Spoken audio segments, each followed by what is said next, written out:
Medyo tumanda na ako kaya humiling na ako na gusto ko nang magkabebe eh. Gusto ko nang magkabebe. Gusto kong lalaki.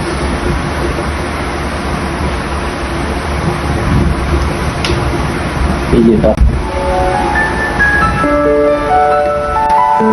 Legit. Excited ka na.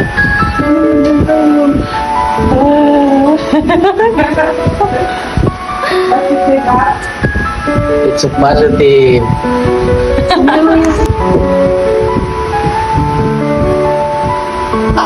Sana boy. Sexy na.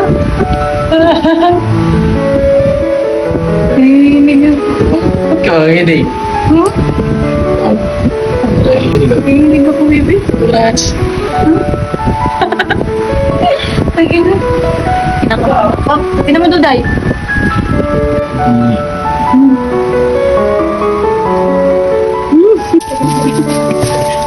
Flowers for you. Wow!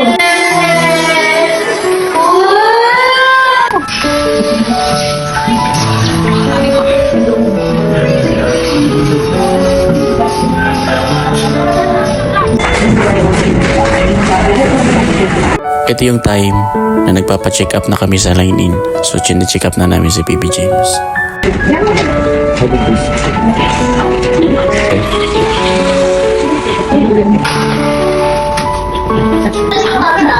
Yes po, ang dami po.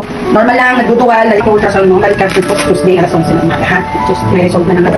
Kung mapapansin nyo, medyo malaki na yung tiyan ng asawa ko dyan. Halos 6 months na si Baby James dyan. Kaya exciting na kami, tapos sayaw-sayaw ako dyan. Tinan mo no, grabe ka-excited. Yan. Kapila man ito. Okay. Hanggang sa nag-decide na kami magpa-gender reveal. Actually, pinapangarap ko talaga na I pray kay Lord na sana maging lalaki yung anak ko. So, thanks God kasi talagang tinupad niya lahat ng dream ko. So, naging lalaki yung gender namin.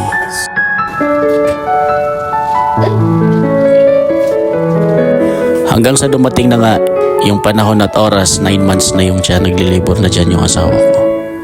May halong kaba, may halong excitement, happiness na hindi alam, halo-halo, hindi ko alam paano.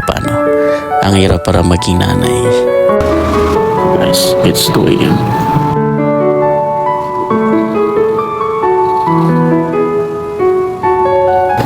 Discuss na lang kami guys. One night na kami dito. So, medyo matagal yung labor. Oh guys, 9:46 a.m. right now. So nagli-labor na yung partner ko. I'm so excited to go to the world with Baby James. Let's go.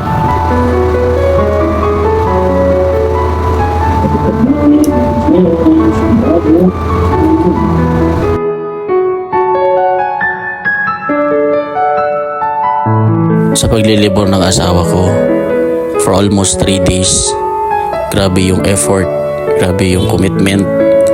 Habang sumasakit yung tiyan, buti na lang may kasama ako si Ate Marinor. Kaya maraming salamat ate sa pagsama sa paglilibor ni Lynn.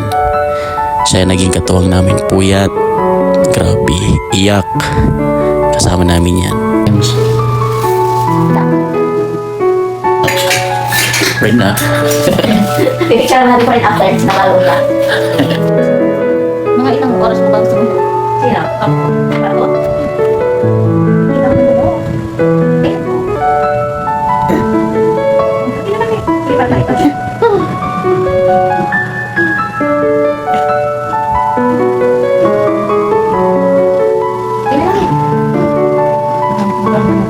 Hanggang sa ito na nga.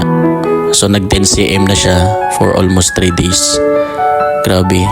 Nung first pagpasok pa lang dyan, andyan ako sa likod niya, andyan ako sa harapan niya, pero hindi ko alam.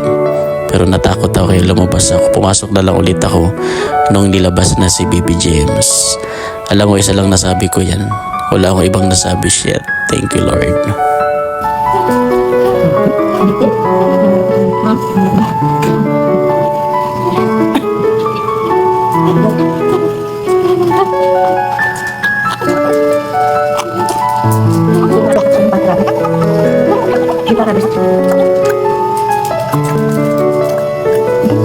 Laki mo pala bebe namin.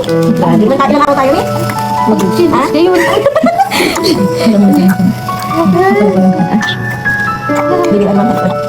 mo ako.